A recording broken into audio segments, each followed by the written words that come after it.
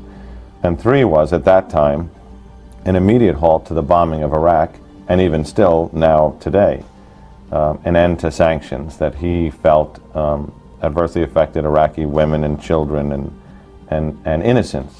Miller questioned bin Laden about the disturbing fatwa targeting American civilians. Bin Laden fired back. لا يميز لا بين Madani American history does not distinguish between civilians and military, not even women and children. They're the ones who used the bombs against Nagasaki and Hiroshima. شامل على ناجازاكي وعلى Hiroshima. The fatwa applies to all those who assist and support in killing the sons of Muslims. وہ Usama bin Laden جب وہ Soviet union کے خلاف لڑ رہا تھا افغانستان میں تو امریکہ کے لیے یہ فریڈم فائٹر تھا، لیکن جب یہی اسامہ بن لادن اس کے خلاف لڑنے کے لیے تیار ہوا تو وہ دنیا کا دہشت گرد بن گیا۔ اس کی مثال بالکل امریکہ کے جارج واشنگٹن کی طرح ہے۔ جارج واشنگٹن برطانیہ کے لیے سب سے بڑا دہشت گرد تھا، لیکن امریکنز کے لیے فریڈم فائٹر تھا، کیونکہ وہ امریکہ کی آزادی کے لیے جنگ کر رہا تھا۔ اس طرح اسامہ بن لادن سمجھتا تھا کہ امریکہ مسلمانوں کو نقصان پہنچا رہا ہے اور اس کی وسائل کو لوٹ رہا ہے، تو اس وجہ سے وہ امریکہ کے خلاف لڑ رہا تھا۔ وہ جنگ جو صرف اسامہ بن لادن اور امریکہ کے بیچ تھی، امریکہ نے اپنے زور پر سب پر مسلط کر دی۔ وہ جنگ جو صرف اسامہ بن لادن اور امریکہ کے بیچ تھی اور اس میں کوئی دوسرا ملک یا گورنمنٹ نہیں تھا، لیکن امریکہ نے اپنے زور پر یہ جنگ سب پر مسلط کر دی، اور اس جنگ میں سب کو، افغانستان، پاکستان اور بہت سے ممالک کے عوام کو بہت نقصان پہنچا اور آج بھی پہنچ رہا ہے۔ اور فائدہ صرف اور صرف ویپنز بنانے والی کمپنیز کو ہوا جو امریکہ میں ہیں۔ رپورٹس کے مطابق وار آن ٹیرر شروع ہونے کے بعد ان کمپنیز کی انکم 1 سے 10 گنا بڑھ گئی، یعنی ایک کمپنی جو 3 ملین مہینہ کماتی تھی اس جنگ کے بعد 30 ملین کماتی تھی، اور نقصان جو ہوا وہ پاکستان اور افغانستان کے معصوم عوام کو ہوا، ان کے کاروبار، گھر اور امن کو برباد کر دیا گیا، اور آج بھی یہ وار آن ٹیرر جاری ہے۔